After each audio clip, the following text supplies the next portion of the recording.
The real question we should be asking is whether today's political landscape is setting us up for greener pastures now and in the future, or if it's simply paving the way for destruction. I consider myself a pragmatist, someone who values truth over rhetoric.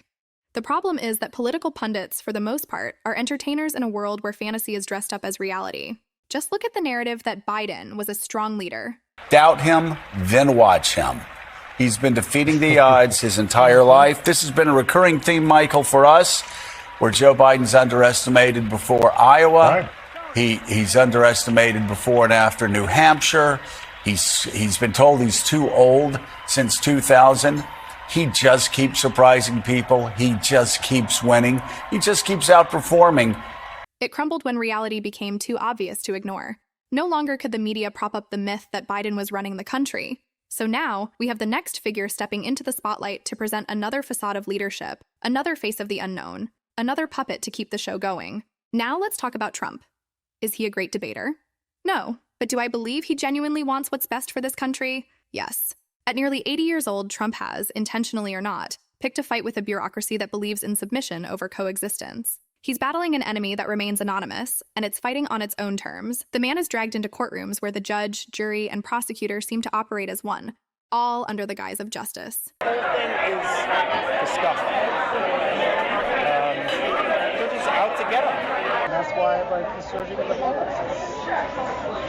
It's a perversion of justice. He was stacking charges and rearranging things just to make it fit a case. No, to be honest with you, I think the case is nonsense. State levels are Wild West. They're like idiots. They don't care. They're all political. So yeah, this guy's probably going to try to lock him up. And it's going to be ugly. Considering Mr. Trump represents about half of the country, it makes you wonder, did the judge, prosecutor, or any of the jurors even consider voting for him now or in the past? If Vegas were taking bets, the odds would be zero. Zip, nada, that any of these folks have ever, or would ever, cast a vote for Trump. Let's loudly proclaim equal justice for all. But let's be honest, that only applies if you're not a political opponent. The moment you challenge the establishment, the rules change. Justice becomes selective. And the idea of fairness fades into a tool for those in power to crush dissent. Prosecuting the former president of the United States, the possible future president of the United States, and your boss's political enemy is anything but normal. The hypocrisy is undeniable. Justice for all except those who dare to stand against the narrative. Not to be too comical, but let's add the postscript. Justice is blind. I don't know about you, but I didn't see any blind people in that courtroom. Did you? Now about this so-called debate. The stage was set and the players were all in place. The questions, of course, came from impartial moderators. I wonder if the odds makers would even bother taking bets on which moderator is supporting Trump. First debate question. Ms. Harris, how has your compassionate upbringing inspired you to achieve so much for the people? And then, Mr. Trump, what did your mother do to inspire you to become a convicted rapist and attempt a coup? Hyperbolic? Sure, but you get the point. The American people are being fed a carefully crafted illusion, one designed to distract from the reality they're living in. This supposed new leader, the face of change, has overseen an invasion at our southern border, causing chaos throughout the country. This issue will destroy New York City.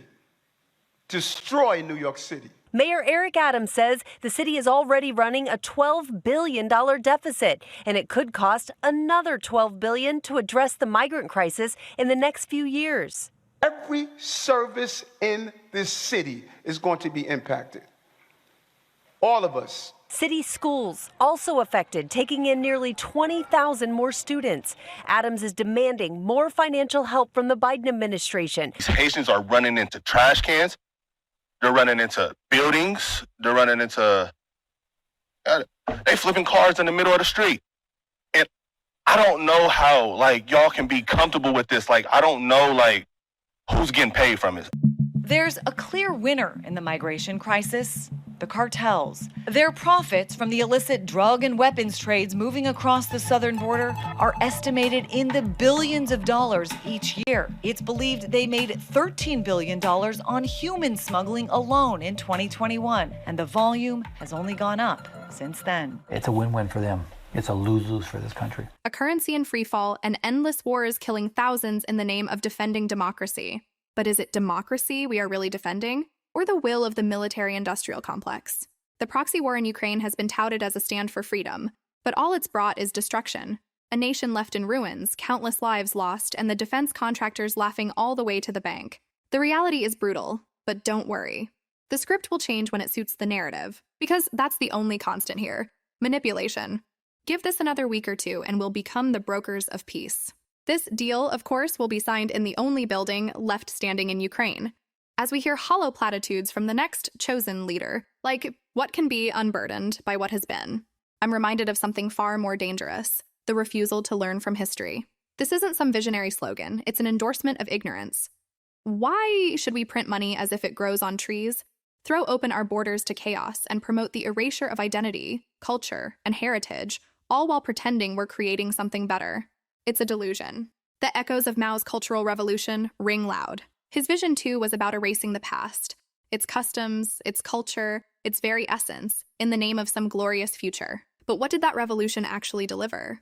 Massacres, cannibalism, and millions dead, all sacrificed on the altar of a utopia that never materialized. This is the same twisted utopia being sold to us now, repackaged with a glossy new label. The narrative of what can be isn't about progress. It's about destruction. It's about tearing down what has worked for centuries and replacing it with nothing but chaos. Communism, time and again, promises paradise and delivers hell. Every time, it ends in bloodshed and despair. The very history they want us to forget shows us why this dream, sold as utopia, is always a nightmare for the majority.